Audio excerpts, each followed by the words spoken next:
Morning Exercises, February 12th.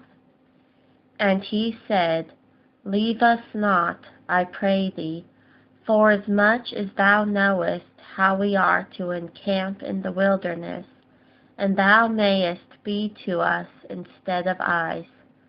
Numbers 10:31.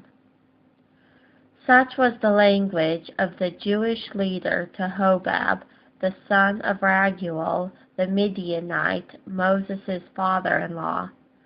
In whatever condition we are found, how numerous are our wants.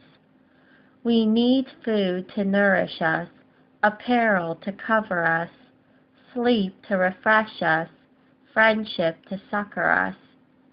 We need the heart of one of our fellow creatures and the hand of another.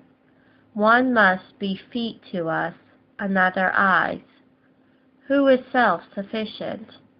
Who but under the delusion of pride and vanity would ever affect independence? The eye cannot say unto the hand, I have no need of thee, nor again the head to the feet, I have no need of you. Nay, much more those members of the body which are feeble are necessary. Though above others in circumstances, we may be inferior to them in grace or experience or some particular attainment. David was superior to Jonathan in divine things, yet Jonathan went to David in the wood and strengthened his hands in God. I long to see you, says Paul to the Romans, that I may impart unto you some spiritual gift, that ye may be established.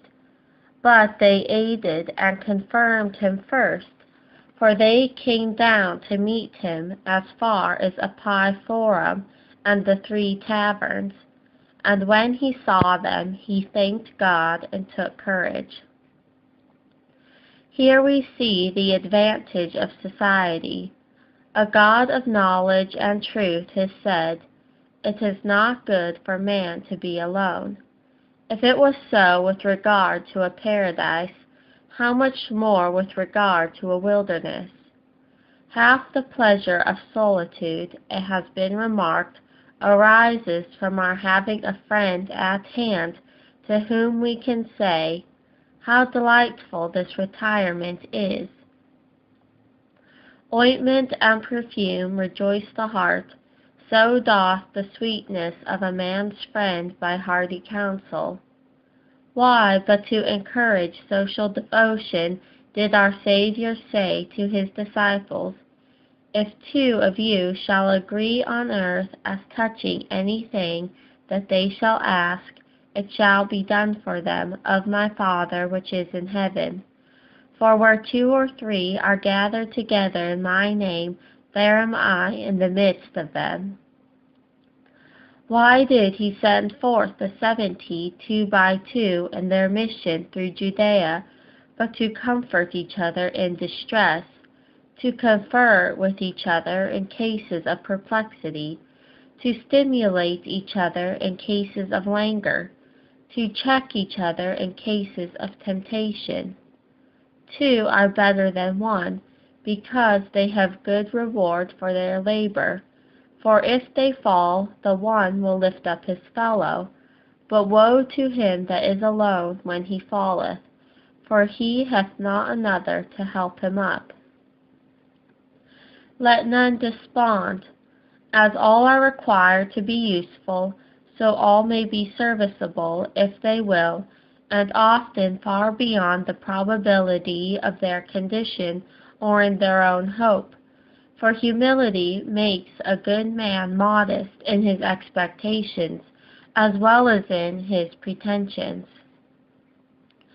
We also see here that confidence in God is not to lead us to disregard any advantages we can derive from ordinary resources.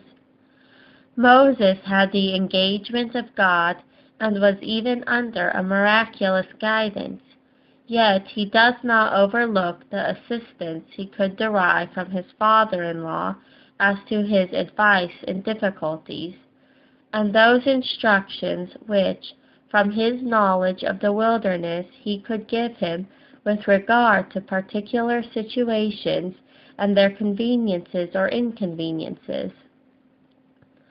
The religion of the Bible is always a reasonable service. It does not keep a man's eyes upon the stars while he falls over every stumbling block in his way, but says to him, "Let thine eyes look right on, and thy eyelids straight before thee. Ponder the path of thy feet, that thy goings may be established." It places our dependence upon God, but that reliance is favorable to activity and is the spring of it. In Him we live and move and have our being, but this does not supersede eating and drinking. He teaches us, but we are to read and hear His word. He promises, but He will be inquired of for these performances. And none of the aids He affords us render needless the exercise of prudence, the exertion of our faculties, the offices of friendship, or the means of grace. Draw nigh to God, and He will draw nigh to you.